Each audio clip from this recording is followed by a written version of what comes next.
Welcome everybody. This is CompTIA A Plus. Glad you're all here. Good to be here. Okay, my name is Leonard Grant. I'm MCSE. I'm an MCTS, Microsoft Certified Technology Specialist in SQL Database. Also got my VCP 5 in certificate. I have a BS from City University in Bellevue, Washington, and I have 19 years of IT experience. I worked at Microsoft, Bowen, Wamble, and I'm presently at Premier Blue Cross. Oh, nice. Here go my contact info. You can call me anytime. This is actually my cell number, but I can reshare that number. Now I'd like to get to know you guys. Just give me your name, where you work, what's the expectations of this class, what experience do you have on this subject, if any. Let's start with Chris. Yes, Chris Jockinson. I work for a help desk company, and I'm interested in getting my CompTIA A+, so I can move up within my company. Great, absolutely My name is Dwayne Wilbur. I work for a small retailer, and they're looking to do all of the work in-house, and they don't want to keep sending it to Geek Squad, so they sent me here to make sure I get my A+ and figure it out, so that's why I'm here. Awesome. My name is Kendall Lindler, and I'm a consultant, and I'm just trying to learn more about CompTIA, and so I have limited experience. Great, great to have you. My name is Randy Cornelson. I work construction, and I love computers, and I want to know more about them. So I decided to take this course here to get to know the nuts and bolts of making computers. Good, you're gonna learn a lot, Randy. Glad you're here. Mike? I'm Michael Carter. I work for a payment processing company, and the big boss is tired of paying $175 an hour to consultants, so he said, guess what? You're gonna learn his job, and here I am. ROI. Sounds good.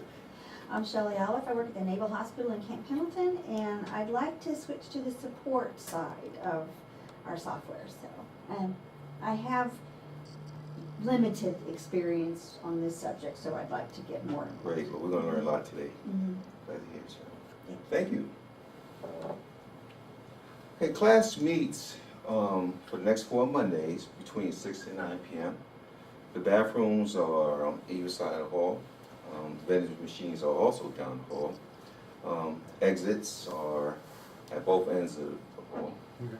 And yeah, and let's turn off our cell phones.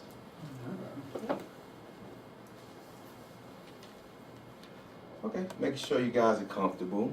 How's the temperature? Nice. Good. That's great. Chairs are okay? Yeah, that's great. Everything's nice and No trip comfortable. hazards? Okay.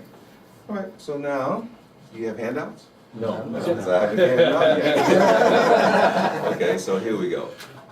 I'm gonna pass this along here. And one more on this side. Okay, everybody has pen and pencils? Or pen or pencil, or paper? Okay, great. Take notes as needed. Okay, it's course objectives, all right? This is, course objectives define the functions of a motherboard. We're gonna identify motherboard components. We're gonna identify 7 major components of the motherboard. And we're gonna identify 5 items that's attached to the external ports. Excellent. Course prerequisites. You have a passion for technology? Yes. Can you name any internal computer component? Yes. Great, great. Anybody want to name one?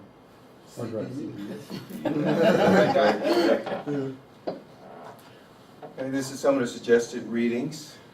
Just it's in your handout, so if you want to take a look at it. All right, ready to start Module 1, motherboard. Before we get into the motherboard, let's dive a little bit into what exactly is a motherboard.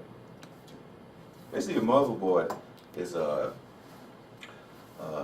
circuit board that has all these components. All these components are attached to the motherboard. It's also, motherboard is considered the heart of the computer. If we're going to analogize a component of the computer, it would be compared to the heart.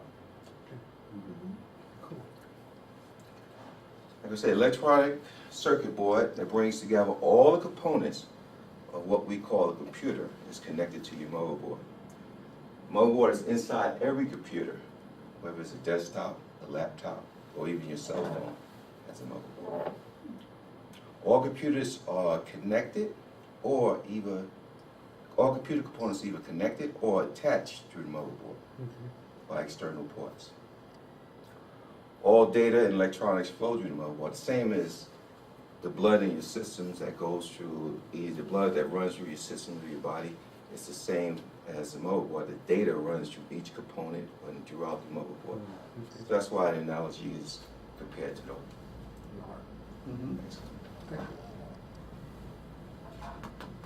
So, motherboard functions like what part of the body? Heart. Hands? Okay, good. Very good. Okay, so now we're going to identify, and we're going to run through 7 of the components, the essential components of the motherboard. You may want to take notes, it's also in your handout. So, okay, so let's take a look at a motherboard as we go through the components. So, we want to start at the CPU. It's pointing this arrow here, pointing to this can, it looks like a fan. It's actually not the CPU. This is a fan, and under the fan is the heat sink. And the heat sink is just used to draw the air around the motherboard, around the CPU to keep it cool. So, yeah, it's just a little attachment that sits under this called heat sink fan. Another area here is the power supply. You can see on your handouts an attachment where your power supply will go. And your power supply is basically connected to your motherboard to convert AC current to DC current. We have another attachment here for the disk interface. These are connectors for SATA disks, S-A-T-A. These slots here hold what we call memory slots called our RAM, remote random access memory. We got a module on that later, but we're going to expand on that. That's in module 2. Yes. That's great. Cool. So yeah, a lot of these areas here, we just touching them now, but we got modules later on down the line that we're going to expand over. Okay, this one here is called our CMOS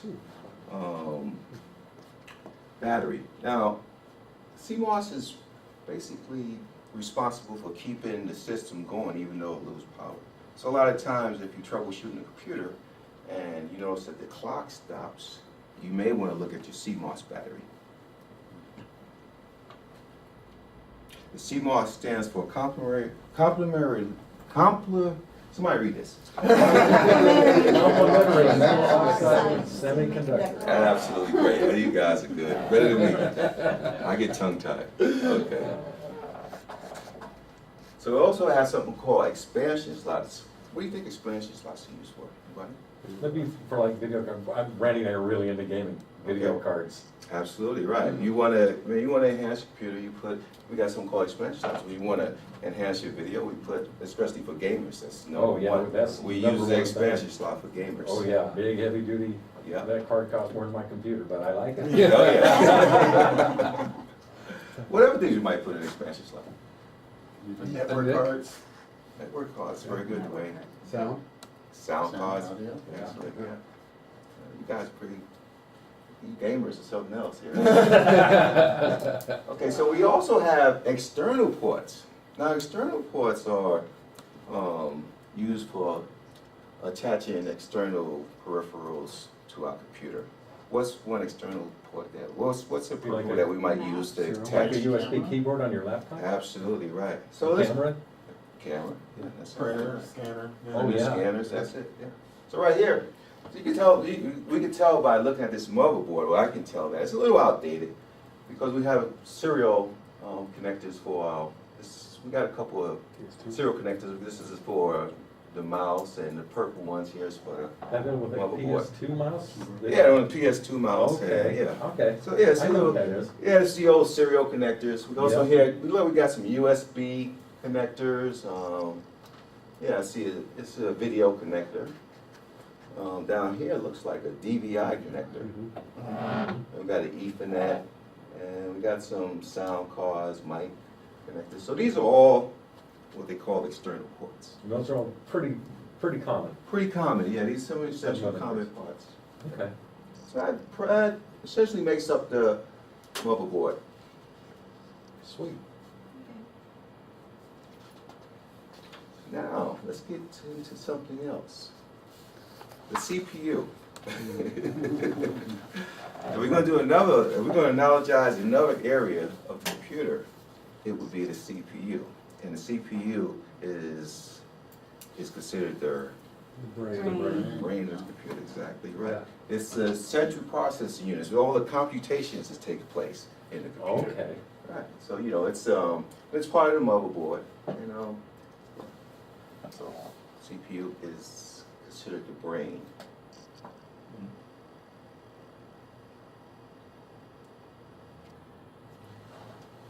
The CPU is a component of Motherboard. exactly great.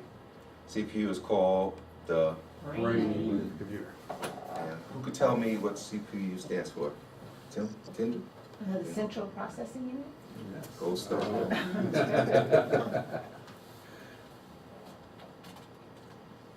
Okay, yeah, so another area we're gonna touch here, it's the external port. We went over a few. So out of the list here of 5, who can give me the name of one external port? Mike? A USB drive.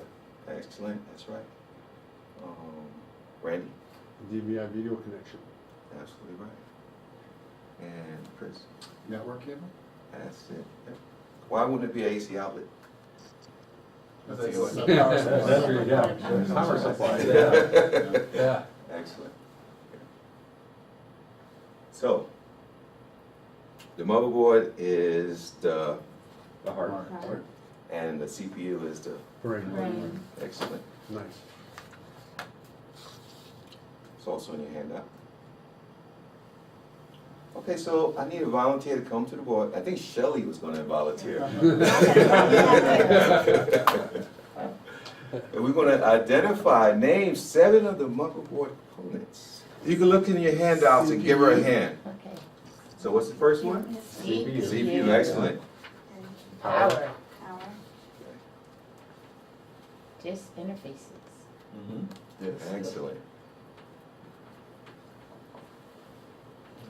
Memory slots.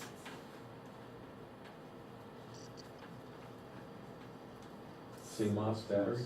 Mhm. Did I spell that right? One Battery? S. One is. One is, sorry.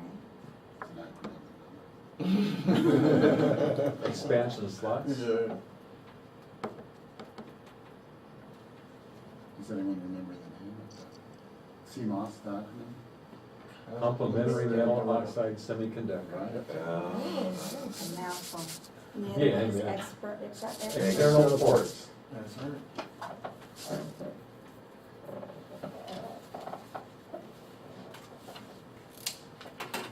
Thank you, Shelley.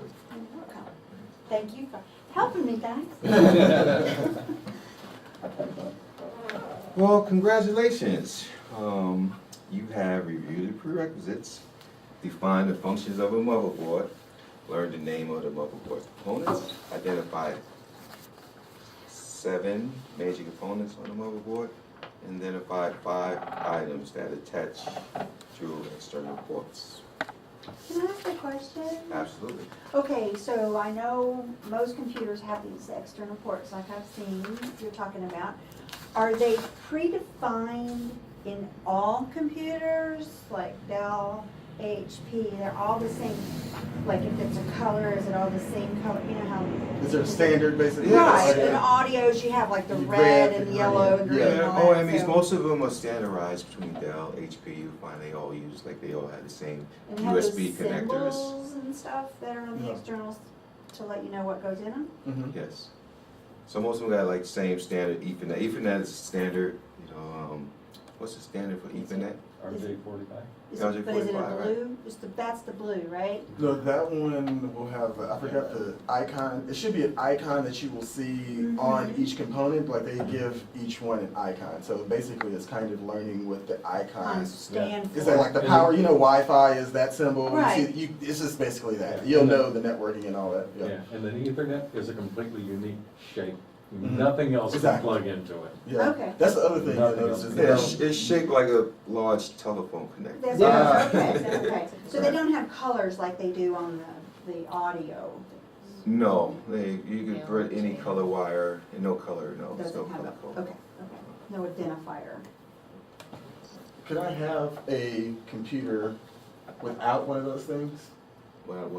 One of those on the motherboard? Like, would I be able to have a computer if I didn't have If one of a those disk was missing. interface? Yeah, if I didn't have a disk interface, would I be able to still have a computer? Or do I need all 7 of these components in order to have an actual functioning computer? Well- Like if I decided, hey, I don't want to put memory slots because they cost too much, what's gonna happen to my computer? I guess would be the question. Actually, you don't really need to have everything on here. It depends what your computer is doing. I mean, Okay. we have something called WISE terminals that we don't need disk Okay, because the data is just streamed to Exactly. that computer. okay.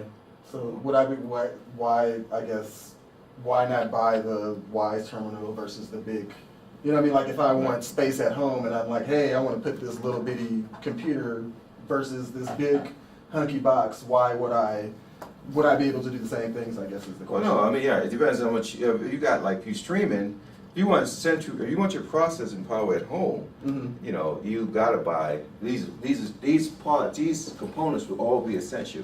Okay. Now, let's say if you on a network that's Citrix, you virtualize it, you streaming your operating system. Maybe your operating system is sitting on some Citrix server. Mhm. All you need is like a terminal just to be able to do the video and very low processing.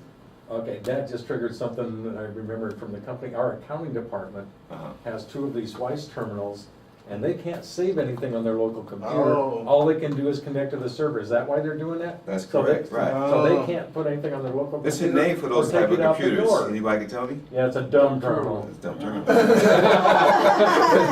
So that's why they gave them those That dumb makes sense. terminals, because they can't save anything on their local No, computer. all And they they can't has- copy anything to it, like on a Why is USB that? drive, so they Well, can't take I the mean, information you know, out. So it's for Exactly. security then? Yeah, they can't take the Oh. information out and give it to somebody else. Well, with That totally makes virtualization sense. now, Mhm. No, I virtualization, get it. everything's virtual now, and so, you know, I mean, companies saving money, resources now, they, instead of sending somebody home with a big box, they keep their operating system for maintenance reasons. It's easy to Makes sense. maintain the operating system if it's centrally located in one spot. So they send it, you know, a lot of people work from home remote, so they send them home with a WISE terminal, Oh, That makes sense. yeah. Yeah, and it's Totally. So I very wouldn't secure want and to play works. games on my Wise No, terminal. you No, don't. your You WISE don't terminal think is about strictly that. for You gotta- streaming that video off that server from work to your house. What happens if I get a virus on that Wise terminal, something like that? You can't get a WISE version because you don't have an operating system. There's nothing to restrict. Your operating There's system nothing sitting to on that restrict. server. That That's dumb your company. terminal. Dumb terminal, it doesn't have them? Yes, That's okay. interesting. that's- So we have time for one more question. Chris? Okay, if the motherboard is the heart and the CPU is the brain, what would the soul be? The guy at the keyboard. Any application? I don't know. I'll tell you a joke though. What did the baby drive say to the motherboard? Data. Where's that at? Okay, guys, it's time for lunch now. Our next, when we come back, we'll be talking about random access memory. We got a McDonald's and Del Taco locally here. See you guys in 1 hour. Hi. Thank you.